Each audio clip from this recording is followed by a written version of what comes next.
സെക്രട്ടേറിയറ്റിന് മുന്നിൽ റോഡ് തടഞ്ഞ് CPI അനുകൂല സർവീസ് സംഘടനകൾ നടത്തിയ രാപ്പകൽ സമരത്തിൽ പോലീസ് കേസെടുത്തിട്ടുണ്ട്.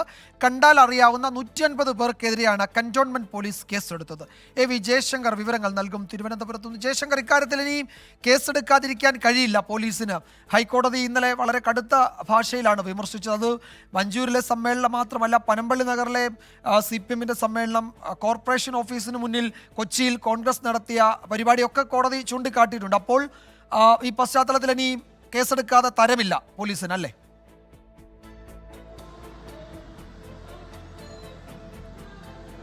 വിജയകുമാർ, നാളെയാണ് ഹൈക്കോടതി വഞ്ചൂർ കേസ് പരിഗണിക്കുന്നത്. ആ ഘട്ടത്തിൽ കൂടിയാണ് പോലീസ് അതിവേഗത്തിൽ ഈ റോഡ് തടസ്സപ്പെടുത്തി, ഗതാഗതം തടസ്സപ്പെടുത്തി ഇത്തരം സമരപരിപാടി നടത്തിയതിനെതിരെ കേസെടുത്തത്. പൊതുവിൽ ഇത്തരം പരിപാടികൾ അവസാനിച്ചതിന് ശേഷമാണ് പേരിനൊരു കേസ് ഉണ്ടാകാറ്. പക്ഷേ ഹൈക്കോടതിയുടെ വിമർശനം അത് പോലീസ് കൃത്യമായി ഭയക്കുന്നു. ആ ഒരു കാരണത്തിൽ കൊണ്ട് തന്നെ പോലീസ് കൃത്യമായി ഈ വിഷയത്തിൽ മാധ്യമ വാർത്തകൾക്ക് പിന്നാലെ ആക്ട് ചെയ്തിട്ടുണ്ട്. എന്തായാലും ഈ ജോയിന്റ് കൌൺസിൽ ഉൾപ്പെടെയുള്ള CPI-യുടെ സർവീസ് സംഘടനകളുടെ സമരം തുടരുകയാണ്. ഈ സെക്രട്ടേറിയറ്റ് മുന്നിൽ കഴിഞ്ഞ കുറേ മണിക്കൂറുകളായുള്ള ഗതാഗതക്കുരുക്ക് ഇപ്പോഴും അതുപോലെ തുടരുന്നുണ്ട്. വളരെ പതുങ്ങി വാഹനങ്ങൾക്ക് ഇതിലൂടെ കടന്നു പോകേണ്ട ഒരു സാഹചര്യമാണ്. ഇപ്പോഴും റോഡിൽ കുറുകെ ഉള്ള സ്റ്റേജും ഒപ്പം തന്നെ ഈ കസേരകളും എല്ലാം അതുപോലെയുണ്ട്.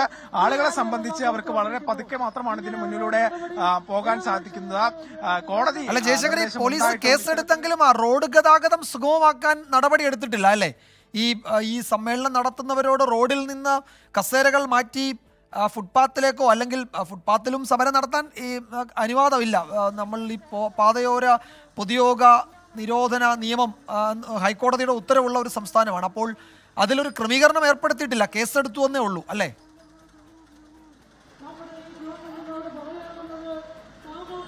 വിജയകുമാർ, ഈ പതിവായി പോലീസ് പരിപാടികളൊക്കെ കഴിഞ്ഞു കഴിഞ്ഞാലാണ് ഒരു കേസെടുക്കാറുള്ളത്. ഇത്തവണ ഹൈക്കോടതിയെ ഭയന്നിട്ടാണോ എന്തോ അറിയില്ല, കുറച്ച് നേരത്തെ പോലീസ് കേസെടുക്കുക മാത്രമാണ് ചെയ്തത്. ബാക്കി എല്ലാം നമ്മൾ നേരത്തെ പറഞ്ഞതുപോലെ കണ്ടതുപോലെയൊക്കെ തന്നെയാണ് കാര്യങ്ങൾ. ഈ റോട്ടിൽ കയറ്റി കെട്ടിയ സ്റ്റേജ് അവിടെ തന്നെയുണ്ട്.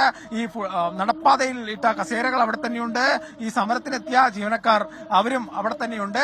പക്ഷെ വലയുന്നത് ജനമാണ്. ഈ സെക്രട്ടേറിയറ്റിന് മുന്നിലൂടെ ഉള്ള ഈ പ്രധാന പാതയിലൂടെ ഏറെ മണിക്കൂറുകൾ നിന്ന് ശരിയാണ് ജയശങ്കർ, അത് ദൃശ്യങ്ങളിൽ തന്നെ വ്യക്തമാണ്.